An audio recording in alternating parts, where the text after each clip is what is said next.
And we are live, I think, I hope. Good evening, everybody. My name is Yannick. I'm the French guy from Switzerland, and this is a community stream on the UbuntuOnAir channels. I stream every 2 weeks, but it's not only me. There are other community streams and the canonical teams, and we all stream here because we love our operating system, our Ubuntu. And why do we love Ubuntu? Because it's reliable, it's stable, and to get something stable, you really need good foundations. And guess what? There's a whole team at Canonical called the Foundations team, but I don't know anything about that team, or almost nothing. So I have a guest with me tonight. I have Lukasz. Everybody say hello. I hope I didn't butcher your first name. No, that's fine. That's fine. I actually always recommended people to just call me Lukasz because that's the English variant of my name. So, all right. So, welcome to the stream, Lukasz. Thank you for joining me tonight. Thank you for the invitation. Well, it was a request I had. I asked Monica, "Do you know someone from the Foundations teams?" And she said, "Yes, of course I do. I'll get you someone." So before we go into what the Foundations team do and all that, can you just introduce yourself in a few sentences? Okay. Yes. So as mentioned, my name is Lukasz. I go by SIL 2100 on IRC and everywhere else. So I'm a member of the Foundations team for around 10 years, I suppose. Well, I'm in Canonical for 10 years. Probably Foundations less. It's hard to say, but yeah, I'm working a lot on Ubuntu, a lot of in the infrastructure related to Ubuntu, mostly related to Ubuntu images because I'm also part of the Ubuntu release team. So most of the work that I do is around Ubuntu releases. All right. Okay. So you are here to, I guess, represent the Foundations team. So what is the Foundations team? Because we know the kernel team, and Andrea is in the chat. Good evening, Andrea. We know the desktop team. We know what they do, and we see what they do. But what does the Foundations team do? That's a bit. It's a big question. It's a big question. So actually, Foundations team, we're responsible for the foundations of Ubuntu. So whenever you think about tool chains. So everything, like GCC, glibc, all those very base libraries that are on every flavor, basically. This is something that we maintain. So yes, this is the first thing. So we have a lot of different responsibilities, but mostly what we're responsible for is, of course, like as I mentioned, the tool chain, bootloaders as well. We do some work on enabling certain and supporting certain devices. For instance, Dave Jones from our team is the main person responsible for Raspberry Pi on Ubuntu. So he was one of the people that got the Raspberry Pi support, along with the kernel team, of course, to the state that it is right now. So we're in Foundations team, we're responsible for all the specific infrastructure, like for instance, auto-package tests. So the infrastructure for running tests in Ubuntu, image building. So, all the tooling that builds Ubuntu images that we can then release as official images. We also maintain a few different coding projects, like for instance, Ubiquity. So the new server installer that we're using right now, this is something that the Foundations team is developing as the main maintainer. We also maintain Ubiquity, the old installer for the desktop images. So this is also something that we're currently owning. We're helping out with the desktop installer because it's a joint project with the desktop team. What else? Netband is also something that we developed. So the whole tool and ecosystem for network configuration on server, that's also our design.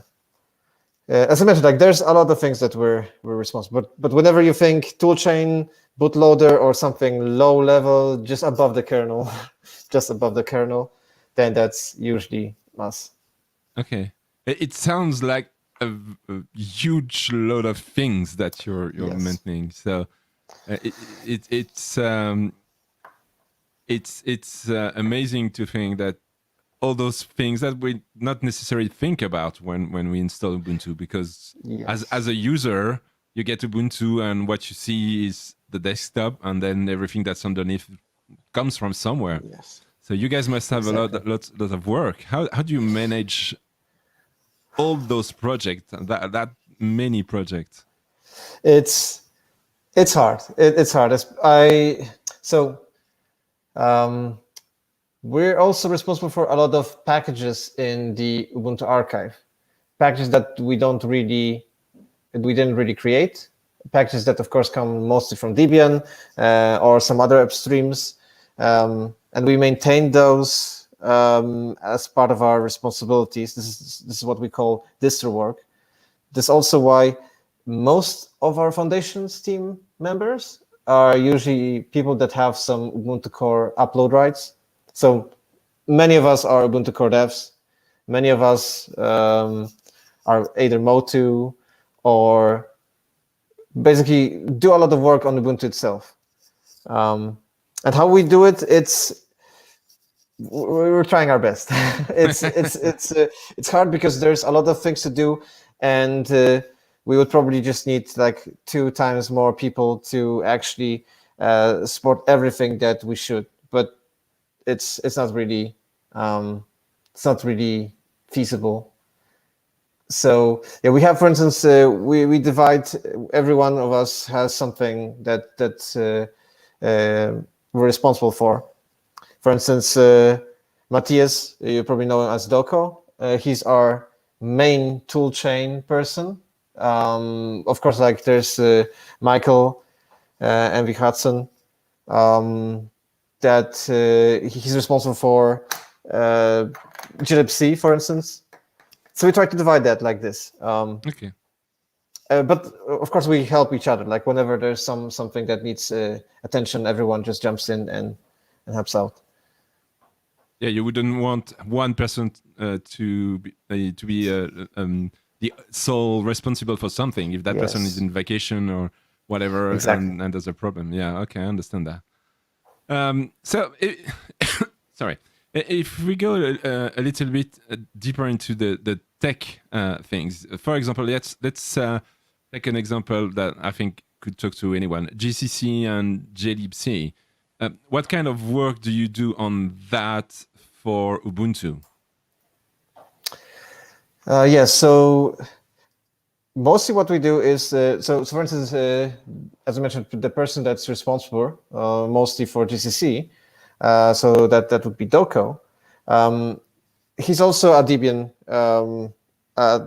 developer, Debian maintainer. So what he does is he works along with many people on getting the new GCC version, for instance. Let's say right now he's working on GCC 12, tries to package it into Debian, get it also synced into Ubuntu at the same time, making sure that the toolchain works, that everything builds as it should. Then what we usually do is we try to perform so-called test rebuilds. So we know that the Ubuntu archive is a huge place. There's thousands of packages. And many of them built using our toolchains. So whenever a new toolchain like this is being pushed to prepared for Ubuntu, for the bigger ones, we try to do test rebuilds. So what we do is we at least take the main packages. So that's just a subset of the whole universe of Ubuntu packages, and we try to rebuild them with the new toolchain. We just like stuff them into a PPA. Without any changes, we try to rebuild them using the new version of the toolchain, and we try to check what breaks. Like this doesn't build anymore. This doesn't work. We try to then help out or report issues to to people that they need to fix for the new packages to work, if that's not the fault of the toolchain, of course. We also try to fix our bugs at the same time. So yeah, it involves a lot of testing, cherry-picking fixes from upstream. So, like checking if the upstream project, if it has any fixes for the new toolchain or not. If not, we might need to help them to get that working, because that's a package that we care about. So this involves a lot of work from many people. Same for glibc.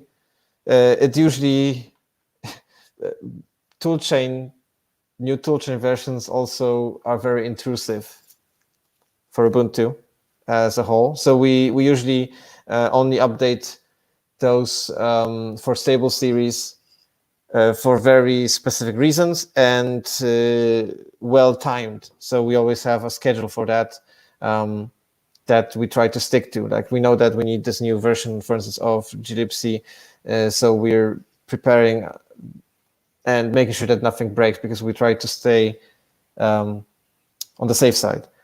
But whenever that happens, it's always a big thing, because the packages, the big libraries that we own, they're used by many packages in Ubuntu, by many applications, by many libraries. So we need to always make sure that the risk of breaking people and making their machines unusable is lowest as possible. I guess a breakage in glibc would be a kind of catastrophic if it was spreading. Yes. Oh, I think we had in the past, like, we had a few cases where I think there was one case where we had to actually revert a glibc that we pushed to stable users because of some quite serious bug that we just missed during testing, because it was not. There's only that much that we can test. So since then, we try to be even safer. Like whenever we have to update glibc or any other core library for stable series. So I guess you're updating the list of test case every cycle with every new bug. That's a couple of new tests, I guess. So it must take longer and longer to test. Oh yes. We have tools that help. So the auto package test infrastructure, probably most Ubuntu developers know that, and most developers hate it as well, because it makes it makes things, like releasing new things into Ubuntu a bit slower, but it's for a reason. This helps us identify those most obvious regressions, and even though it usually has its flaws, sometimes we get errors that are not really errors, so like false positives. But it's still worth it, because I'm pretty sure we caught so many user breaking regressions that it's really good. Yeah. Andrea says rebuilding the kernel looks like a really good test case to validate the new toolchain. I guess if the kernel doesn't build, then you've got a big problem. Yes. Yes. It's interesting what you said earlier, that I didn't know that Ubuntu was actually rebuilt by Ubuntu. Is that something you do every release, or just the LTSEs, or? So those test rebuilds that we do, so we usually just, those packages don't, the packages that we rebuild, like all the Ubuntu packages that we do, we only do those for testing. So we don't rebuild them if it's not necessary, because we know that every time you rebuild a package, and let's say like you're running 2004, and your system is using a lot of packages, a lot of different packages. And if just because of a new toolchain update, you would suddenly have to update all of your packages. Oh, I see. That would be a lot of bandwidth wasted. So one hell of yeah, a apt upgrade. oh yes, that would be a huge list. So we do those test rebuilds, but we do them separately from the Ubuntu archive. We do it in a separate personal archive, and we only update those packages that actually we only rebuild those packages that actually need to be rebuilt because they would not work with the old with the new toolchain. Let's say. Okay. So this is like part. Sometimes those are a few changes. Sometimes those are not that many.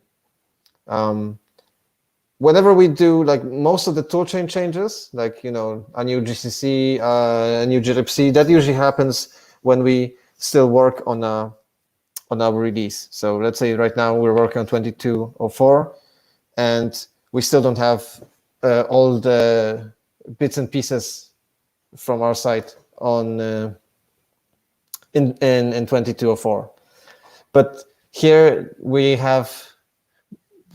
don't have to worry that much about breaking people because the development series is supposed to be a bit risky yet. Yeah. If someone wants to run 22.04 at this stage, you can yes. Yeah. And just if you feel lucky, but you just need to know that things might change really fast. Things might break really fast. So it's risky. So we don't have to worry that much, but we still do those test rebuilds whenever we prep, because we don't want to. We know that this doesn't only break users; it breaks people working on Ubuntu.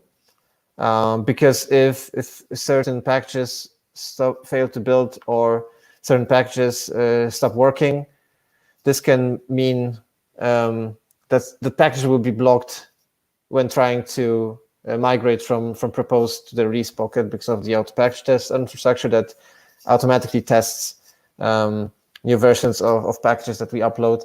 And if there's a regression, it will be just blocked. It will just say, okay, this thing doesn't work anymore, and it will be stuck, and people will be, they won't be able to do their job just because we didn't prepare properly for the new toolchain as well. So. Okay. Well, that's a lot of testing, which is good for the final release. When a new version of Ubuntu gets out, it's been tested a lot apparently, and so that's why it's usually, I say usually because I had breakage when I did upgrade, but usually it just goes fine. Yeah, it's we're doing our best, but when you consider that. As I mentioned, that there's so many packages that Ubuntu uses every day, and most of them are not even visible to the user. And there's so many different hardwares. Like people use so many different laptops, Raspberry Pis, like desktops. There's only this much that we can test. Because as I mentioned, we do a lot of things on Ubuntu itself. So a few of us, for instance, are Ubuntu release team members. I'm also part of the release team, and we already see that even though we have so many tests, automatic tests. We also perform tests by ourselves. We try to be as safe as possible. Then we prepare for a release. We prepare, the new ISOs for testing. And we see suddenly that things are just broken, and there's not much you can do. You just write that down as a note for the future and say, okay, we will test this thing next time for sure. And there's always a new thing popping up, always. Yes, I know I know that. Talking about the tests that you do, is that only something that is done internally, or do you have community members helping for those tests? Or oh, yes. Basically, most of the things that we do is always like a joint effort of all the Ubuntu developers. So we try to do tests by ourselves, but basically there's a lot of core devs core developers of Ubuntu, helping out as well. If there's sometimes where there's, let's say, a bigger update of any packages that we perform, we always try to do a call for testing, like say, this is happening now. Can people just give it a try, if it's working still or not? We also basically we also very happy if people try to use from time to time, for instance, the development release, like for instance 2204 right now, like installing it from time to time to check if things are still working for them. And we appreciate seeing bugs filled in for anything that's obviously broken, because as I mentioned, there's only this much that we can test by ourselves. Okay, so install the dev release, but well, be ready that it will. Well, it will at some point. It will break. Yeah. So okay, and then report bugs like that. So that will help. So that's great. So that's a way for the community, the Ubuntu community, to get involved in the future release and help the team. That's great. I didn't know we could do that. I must have a look at that one day. Although installing a dev release needs either a virtual machine or a spare hardware. What Yes. is your preferred way for people to test those things? Real hardware is better than VMs, or?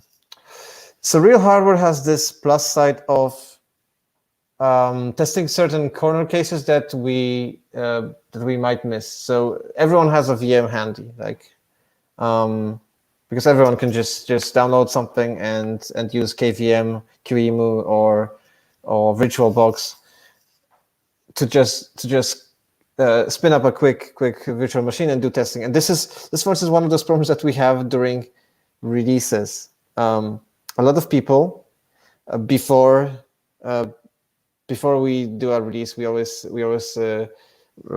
ask people to just test images. And most of the people that do testing, they test on the virtual machines.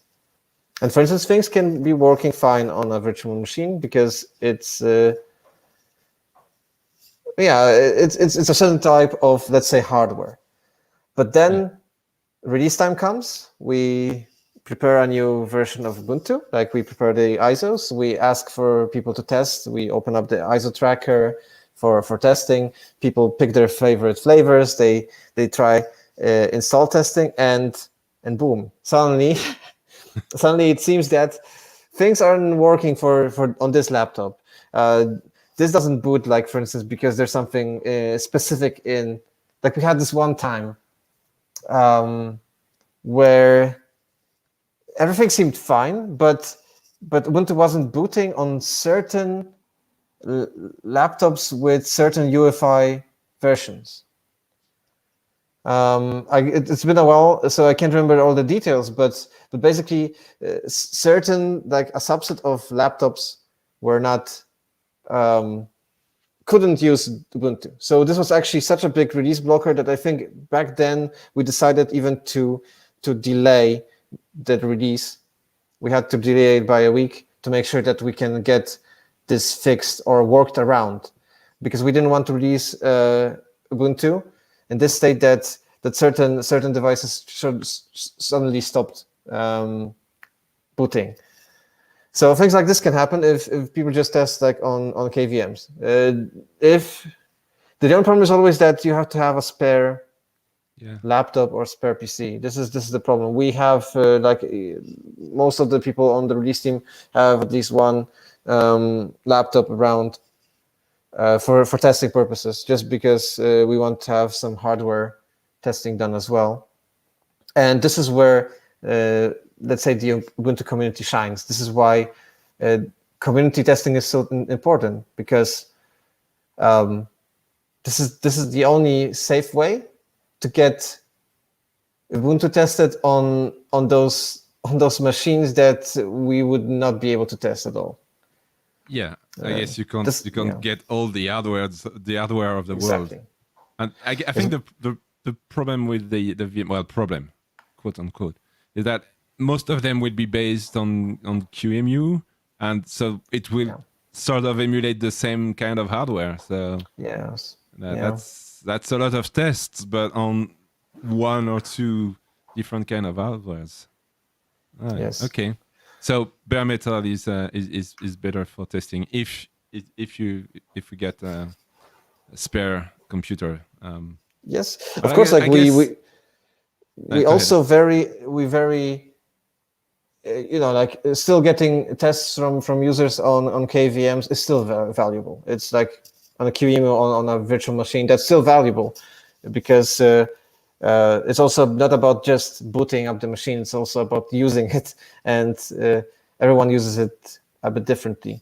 So it's good to do some exploratory testing as well. But it's just that hardware is just a bit, how to say that? It's rarer. It's more rare because it's a different configuration every time, basically, when someone is testing.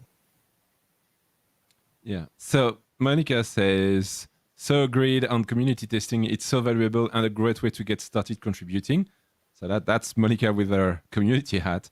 And yeah, I think it's a great way. Just boot a virtual machine with the latest ISO or even the dev version, test something and report a bug. I mean, just open an issue, say, okay, I tested this. There's my problem. Indeed, that's a great way to start contributing. Yes. Contributing is not always writing code. It's almost never the case, actually. There's lots of stuff to do, and the code is just a small part of the thing. Exactly. Especially that this is the reason why we always, for the stable series, so like for instance 2004, let's say, we still have daily image builds. So if you know our cdimage.ubuntu.com webpage, so this is where we usually publish our images for Ubuntu. And for instance, for the last LTS, so then in this case focal, for every LTS that we still plan to do point releases. So right now it's just 2004. We have daily image builds. So every day you have a new daily image that is built from the current packages in Ubuntu 2004, for instance. The same is for the development release. Like we have daily image builds of 2204 of the development release right now. So that's Jammy. And so everyone can just like take it, try it. We don't guarantee it will work. It's never like, it's always this excitement. Like, does it boot? Does it work? Yeah. So install that, but don't complain if it doesn't work. Basically, yes. It's a dev release, so it could work. It could not work. Bugs welcome. Just lower your expectations. Yes. Yeah. Okay. Understand that. So yeah, that's what the foundations team does. How do you guys work with the different flavors? So we try to stay in touch on. So my experiences with working with flavors is, for instance, mostly from my work as Ubuntu release team member, and we communicate with the flavors on IRC and through emails as well. Like whenever there's something that we need to discuss about, for instance, flavor participation in the new version, or like preparation for upcoming release. That's also very important because we want to make sure that all flavors are ready. We also, like, since we work a lot on Ubuntu in public, basically we try to, like, most of the work that we do, we communicate through IRC, through the usual channels like Ubuntu Release. There's an Ubuntu-release channel on IRC. There's Ubuntu-devel. So yeah, this is mostly, so everyone is involved with what we do. Mm-hmm. And everyone can basically like jump in and disagree or try to help out or maybe raise concerns. So yeah, we try to be as open as possible with all the communications that we do, especially as I mentioned, like our main focus for the foundations team is Ubuntu. This is our crown jewel, yeah. so to say. Yeah. So are the flavors involved with maintaining packages that you guys are in charge of, or is it you pushing those packages to the flavors, saying, okay, here's a stable pack, and you can build on top of that? Yeah, I think it's mostly us. Like we just provide the packages that we maintain. We provide them, and automatically, because as I mentioned, it's the base. It's the very base of Ubuntu that's being used across all the flavors. Everyone just consumes that. I can't remember if there was any concerns from the flavors in the past about anything that we pushed. So I think like there was no disagreement so far, I think. Cool. but I might be. Well, if there is a flavor that is in disagreement with this statement, please let us know, and you will come on the show and we can talk about that. That's what those streams are about. Okay, so you said you're also in the release team. So I guess those things are kind of mixed. I guess you can't release without the foundation. So can you talk a little bit about the release process? How does that work? Do you have like a green light at some point and then go and release the image, or is that like iterative process and things? It's something like this. So we usually, of course, like we have certain dates that we try to follow. So we always, whenever we release a Ubuntu version, right, we start working on a new version. So it usually involves the release team and the Ubuntu archive admins. We start a new release. Like recently, we started 22.04, and from that time, there's this whole 6-month cycle that everyone just works on the new series, and there's a few deadlines that we also try to mandate. So there's, for instance, feature freeze is very important. So this is the date after which we expect all the features for the given Ubuntu version to be already landed. So there are exceptions. We also allow exceptions because the world is not a perfect place. But basically, we don't want to have any invasive big changes or new features that we can't, because this is the time where we want to also enable people to prepare translations, like if the documentation team. But there are a few different milestones for that as well. So there's feature freeze. For instance, there's kernel freeze. There's a user interface freeze where we decide like whatever we have right now that's visible to the user. We don't want to change that so that people that want to prepare documentation, screenshots, and such, that they don't have to redo it all the time.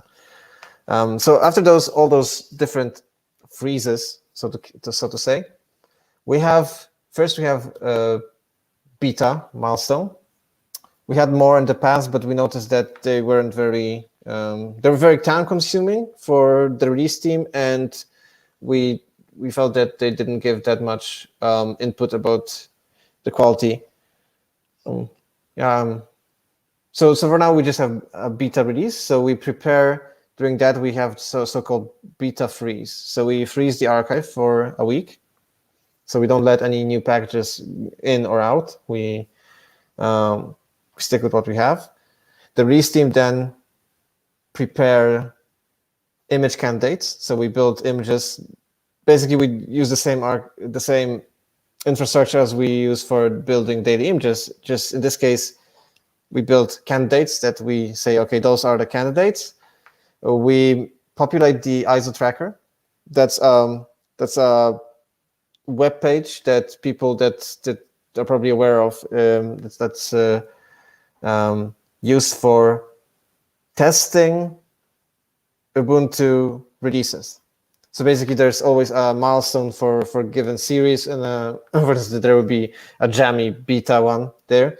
You can use this webpage to get the image for like every flavor that we support. If you test it, you can either say, okay, so I tested this test case, I found no bugs, it's good, or I tested, I found some minor bugs, or oh, it failed because it didn't work. So there's always a call for testing during such milestone. Once we see that all the flavors have been tested, like all the flavors have been tested, and the flavor leads say, okay, I give a green light on release of this image because I think it's okay. Then we press some magic buttons, and we officially release this milestone, like the beta milestone. So this is the first thing that we do. Usually the beta images, they're not high quality, I would say, but that's good. This is why we have the beta milestone, because we want to flesh out those bugs that we normally don't see. Because some people use daily images, but it's always risky. It's always risky, and quite frankly, it's also quite easy to miss because we get a lot of bug reports. It's hard to keep track of all of them. When we do those milestones, like for instance beta, where we ask people to use the ISO tracker, report bugs for this milestone, we always, as the release team, we look at the bugs that people report through the ISO tracker. Then we have a nice way of just seeing like, okay, those are the bugs that people reported. Okay, which ones of them are serious? And we can prioritize them quickly, try to fix them, like help out flavors to fix them, or ask other teams because this might be related to their teams, and fix them before the release. So once we have the beta images released, we unfreeze the archive. So we unfreeze Ubuntu, so people can push fixes that we found during beta testing. And then there's the final freeze that happens. So that's the final block where we always also just say we don't let anything into Ubuntu now. We only let critical release blockers into Ubuntu now. And this is why. So that's usually a week before the date where we plan to release the given Ubuntu series. We freeze the archive. We use the same procedure. So we create a milestone in the ISO tracker. We build the release candidate images. We send out a call for testing so that everyone can test. And we, with hope, we look at the ISO tracker, like hoping that we don't see anyone reporting something critical, like for instance, oh this doesn't work, this doesn't boot, or oh man, I have no audio. We had so many critical issues during release week in the past years that it's a terrifying and very intense week for us. But yeah, it's once everyone, because we always, this is the part where we wouldn't be able to do anything without the community. Like this is, as I mentioned, like we are the community. And this is where one of those moments where this is just like critical, because without testing, without help of like everyone, all the users of Ubuntu that want to be involved, this would just not be possible, because it's like there's in the release team, I think we have right now like 4 active members, 5 maybe. It's hard to, and like 5 people, that's not that much. Even if we consider all the members, for instance, from the desktop team that help out, from the server team that help out, it's still not that much. And this is like, for instance, where Ubuntu users, flavor leads, flavor users, they jump in, they just do the testing, all the testing, they test all those various things, because we also, we can't reliably test everything that a given flavor cares about, because only the flavor leads or flavor users know what's best for their flavor.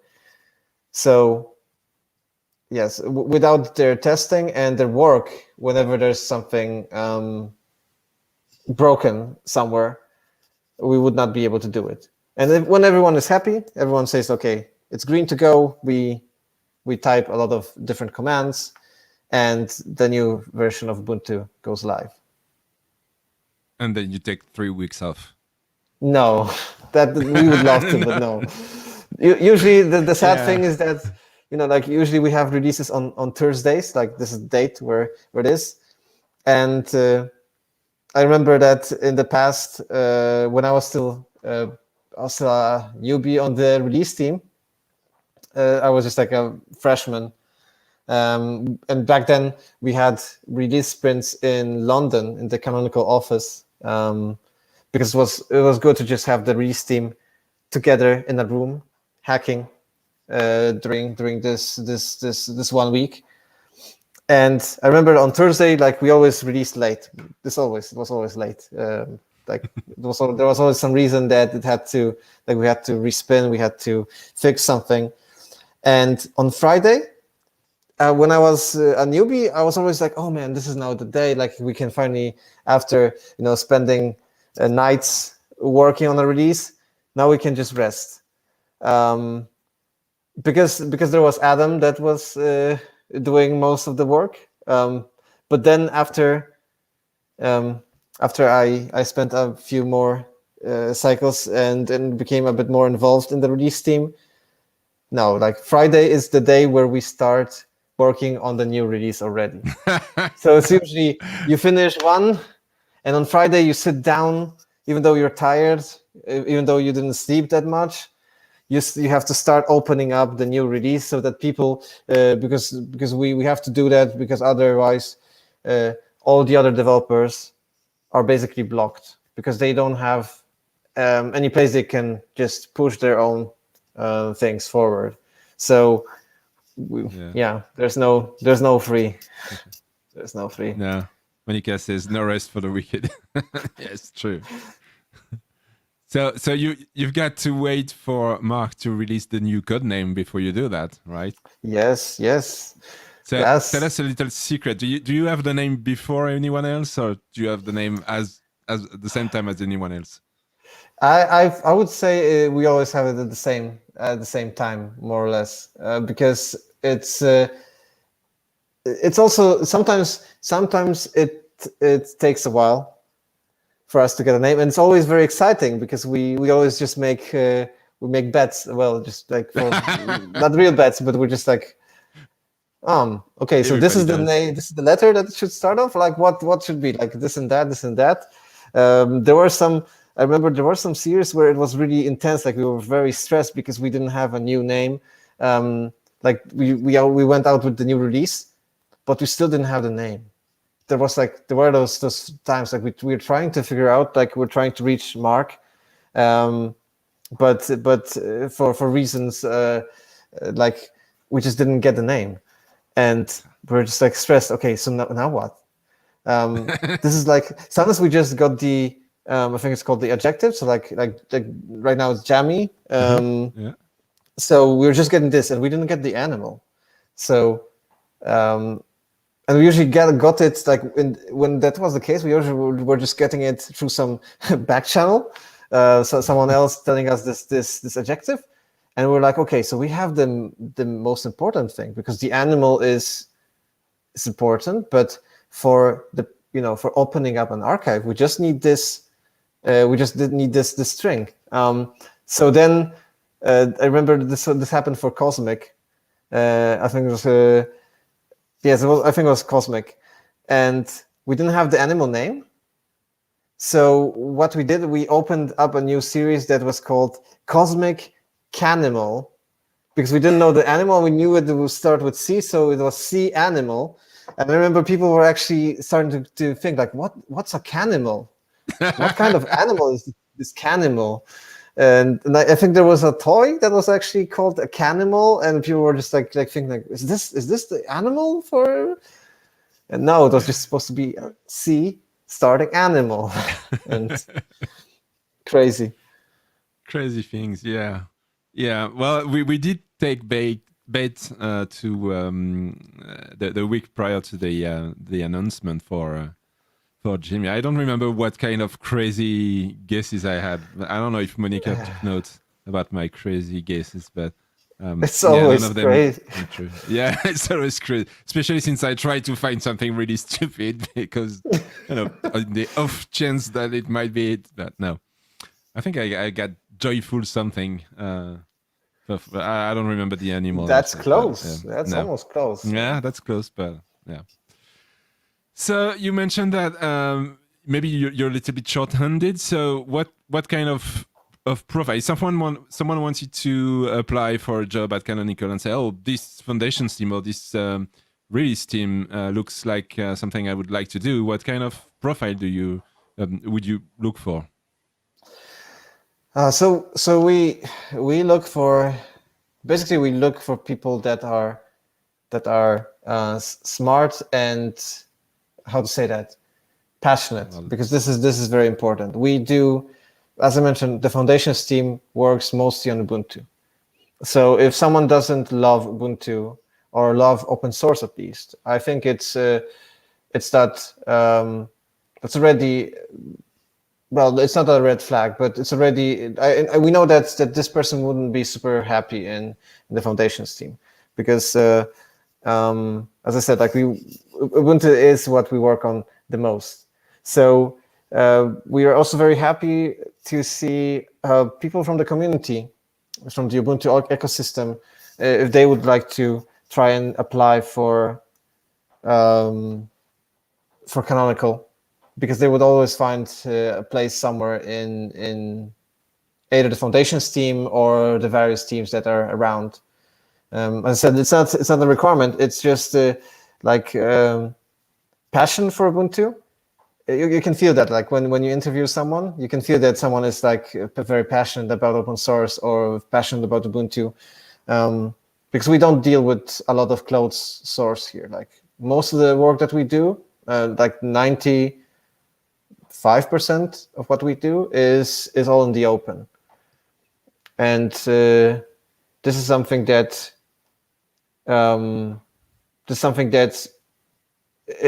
this is something that you have to keep in your mind, that you have to have an open mind as well.